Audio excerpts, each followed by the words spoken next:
think a man should have absolutely no interest in whether he's actually happy or not. If I wake up and I'm unhappy, I will do the exact same things as if I am happy. I will go to the gym the same. I will work the same. How I feel has no impact on how I live my life. I don't think happiness as an index is a healthy view for a man to have on life success. I think a man's role on this planet is also another thing that we need to redefine to some degree. Right? I think a man's role on this planet has changed, but from the dawn of human time, a man's role has always been the capability for violence.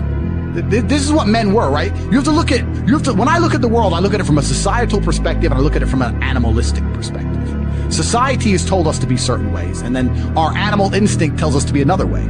So society tells you to marry one woman and be loyal, right? And then you have me saying, men are not supposed to do that. We don't want to do that. Any man who sits there and says, I want to do that is lying. He wants to keep the woman he loves, and he wants the woman he loves to be happy, of course.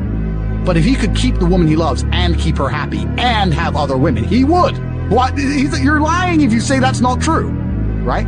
So from an animal perspective, a man's primary role was the capability for violence. We went to war, we conquered stuff, we built stuff, we conquered. That's what men did, we conquered.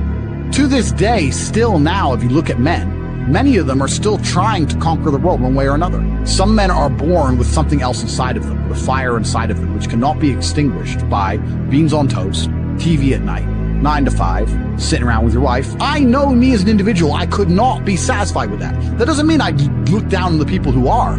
Absolutely, congratulations. But my time on the planet, I guarantee, will be more eventful.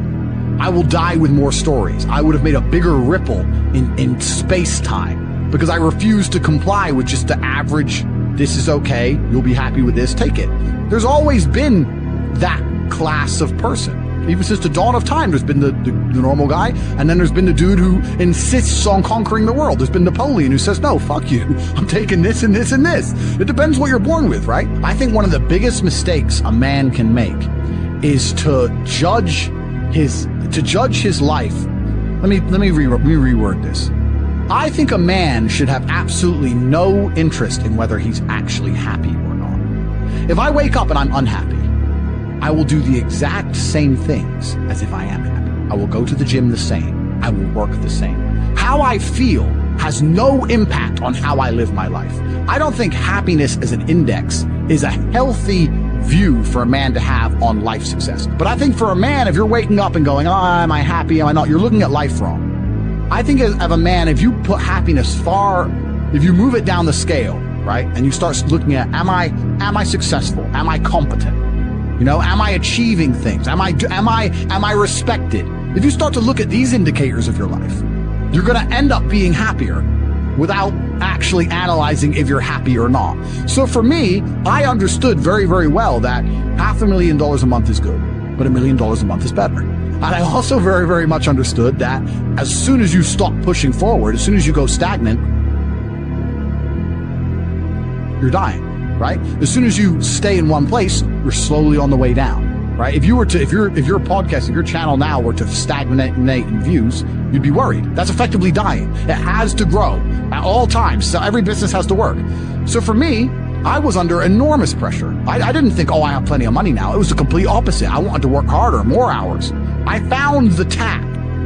Bro, if there was a golden tap that unlimited money, and you had buckets, and you took one bucket of money, would you just take that bucket, or would you run back and get another bucket and run back and run? I couldn't stop. I couldn't sleep. I'd wake up to go piss at 3 a.m, take a piss, and by the time I finished pissing, I'd be like, I've slept 3 hours, that's enough. And wake the chicks up and put them back online. I couldn't get out of my brain because I saw that I'd replaced fighting, which I loved, with this. And this was my chance to escape the Matrix. Bro, this has been inside of me since as early as I can remember. I remember walking to sixth form college. I was 16 or 17 with my 4 friends, and a Ferrari burnt past us. And I said to my boys, I was like, man, how'd that guy get that car? And they're like, don't know. I was like, doesn't that annoy you? I'm like, why would it annoy me? Because we're going to school. Our parents are on council estates. Like, we're trying to scrape 20 pounds a week to eat. This dude has 400 grand for a car. Doesn't that aggravate you? Doesn't that show you that there's something about the world you do not understand? That you're missing something? And they're all like, not really. And they're all the dudes who are right now at home, 9 to 5, couple blowjobs, da-da-da. I was never that guy. I was pissed off for weeks because I saw some dude in his Ferrari. Do you understand? I was like, no, I have to. So now when I push my Ferrari, I'm like, this is the full circle. This is the universe giving me what I've always been manifesting. Does that make sense? So now when people say, Andrew, why do you have 17 supercars? Because I have 17. I have every brand you can fucking name. I have 17 cars. I have over $10 million in cars. But because it was a car, these cars used to piss me off. So now I have to have them all. I don't even need to drive them. I have to have them. I'm trying to conquer the earth, my friend. Maybe I'm crazy, but this is what I'm trying to do. It's what I've always been trying to do. So I've never been satisfied. To this day, I'm making more money now than I was making in my cam days. I'm still not happy. But I don't judge my life on happiness. I don't look at it that way.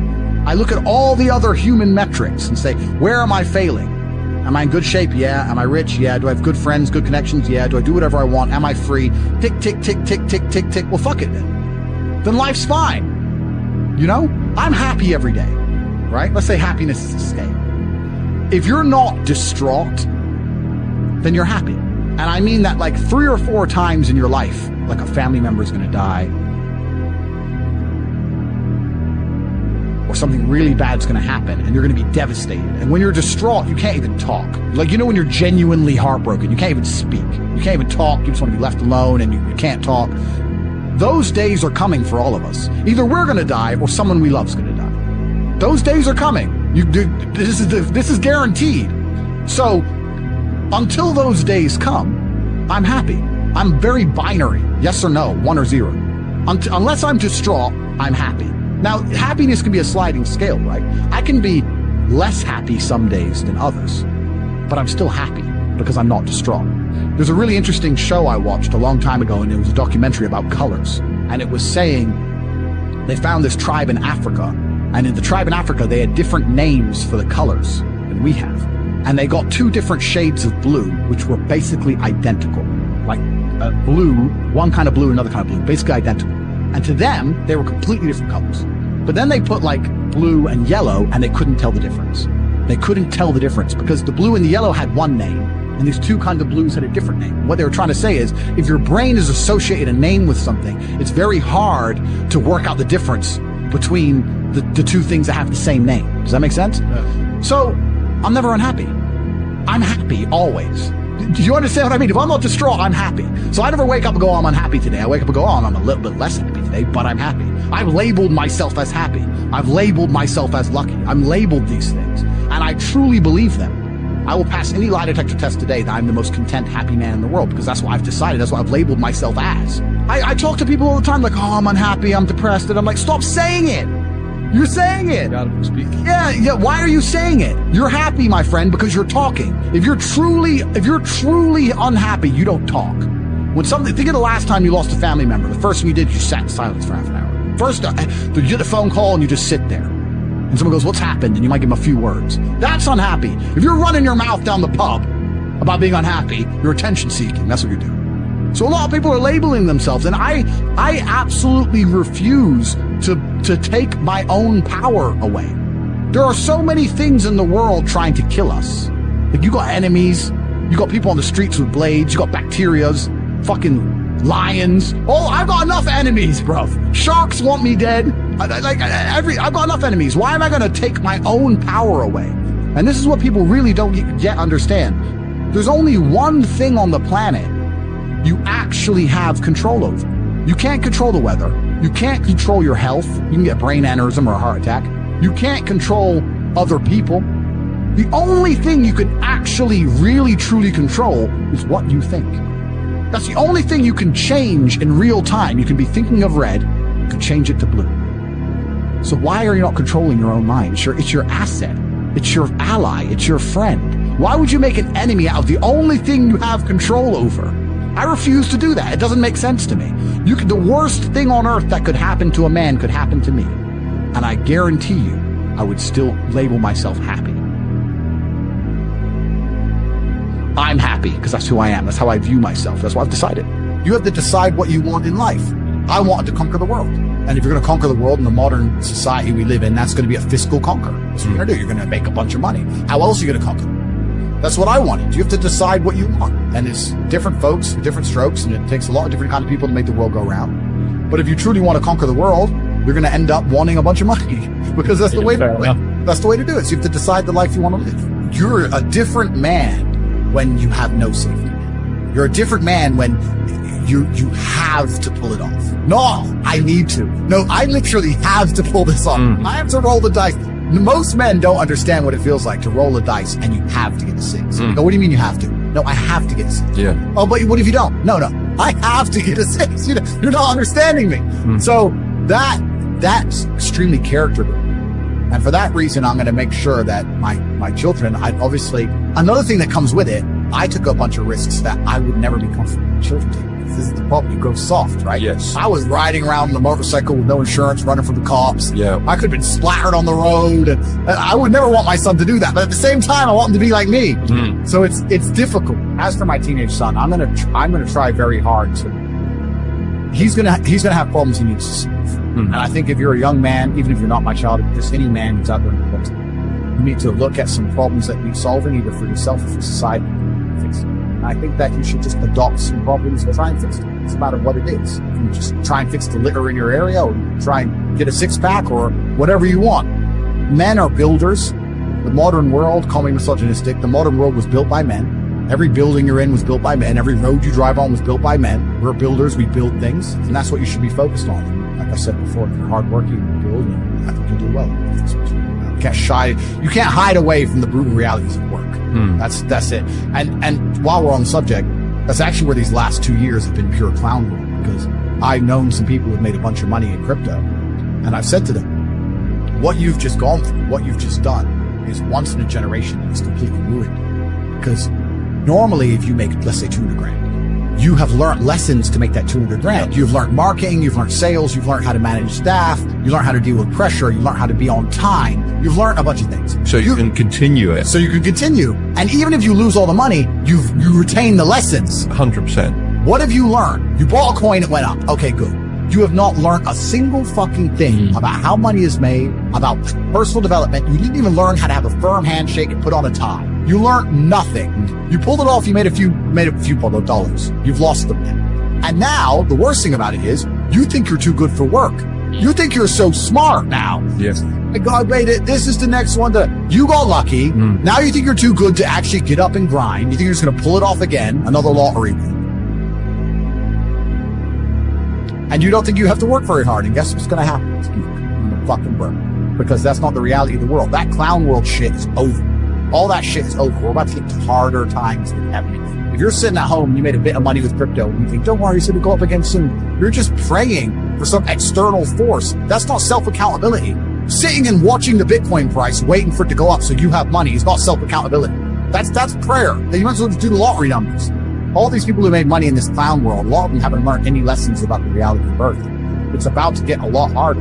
I can never. My skill set, the people I know, my phone book, my reliability, my reputation. You could take all of my money today. I'll be a millionaire again in 2 weeks.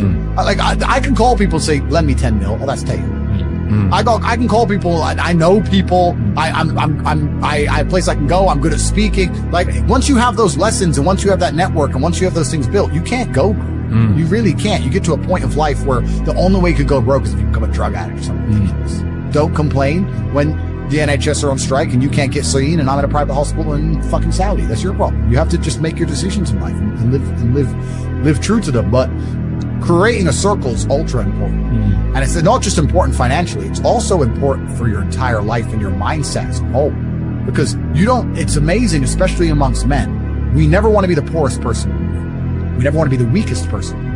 We never want to be, so if you're with a group of killers, you have now this massive expectation. It's almost like societal pressure and a positive force. If I go to my friends, I can't be the weak one. If everyone does X amount of push-ups, I have to do it. You might get dropped out. Yes, well, you don't want to. That's not happening. You don't want to feel that way, right? My team, it's not just about how we make money. It's also an entire mindset. I don't want to be the only scared one in the group. If me and my team, if me and my 6 closest friends are walking down the street, a couple guys came up to us with machetes, I know they wouldn't be afraid.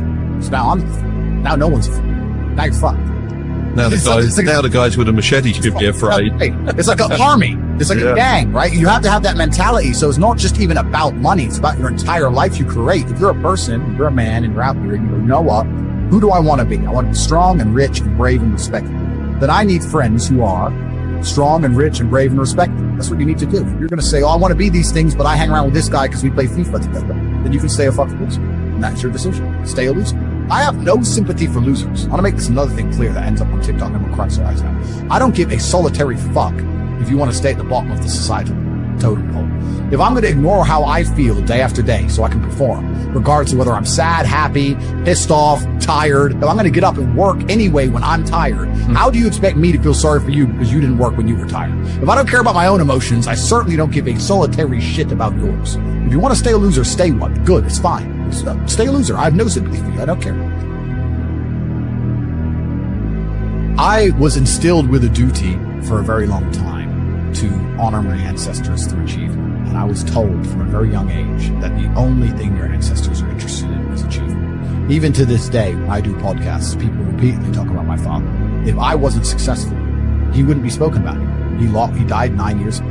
And he was a good chess player, but no one's really that interested in chess. The reason he lives on is because I'm so monumentally successful that people are interested in my origin story. He is mentioned. The reason I will live forever is because my son will be so monumentally successful. They'll talk about how he could have been such a perfect specimen of man, how he was raised, and they will mention me. If you give a shit about your ancestors, if you give a fuck about your family, you're not a selfish person, and you want them to exist out in the ether for reality, for the eternity of reality, it is your duty to be successful. So if you love your family, and you love your last name, and you're proud of yourself, then you have a duty to be massively, monumentally successful, to show homage to your ancestors. I find it amazing there are people out here today who are going to sit and say, oh, I'm sad, I'm too depressed, I don't want to work hard. Do you understand that only 200 years ago, there were peasants out working a field, starving, surviving the Black Death, surviving the plague, struggling to exist just to reproduce so that 200 years later, you can be the end of their bloodline. You just sit on your ass and do fucking nothing. Like, well, you're a fuck up. You're fucking up your entire bloodline of your entire ancestry. You owe these people things. They went through hell for you to exist. You have a debt. You have a duty to pay. You have to be the best possible version of yourself. And the same to God. God loves people who try. God loves people who work hard. It's amazing if you try your very best all the time, what God will give you. He'll give it to you, anything you want, if you actually try. Not convincing yourself you try, actually try. They're different things. But yeah, I was instilled with this because from a young age, my dad said, you're a Tate. And Tates are the greatest people on the face of the planet. And there's going to be a day I'm not here anymore, and they're going to talk about me because of how fantastic you are. So go do your fucking job. A lot of people don't have the ability to understand the compounding effect of doing the right thing time after time. Even if you start a new business and you don't know what to do. I guarantee if you're always on time, if you're a builder and you're always on time, take the basic shit. Just be on time. Yeah. Over time, you may think, oh, I'm just on time, no one notices. Trust me, across 10 years, that's the difference between being a successful builder and not being successful.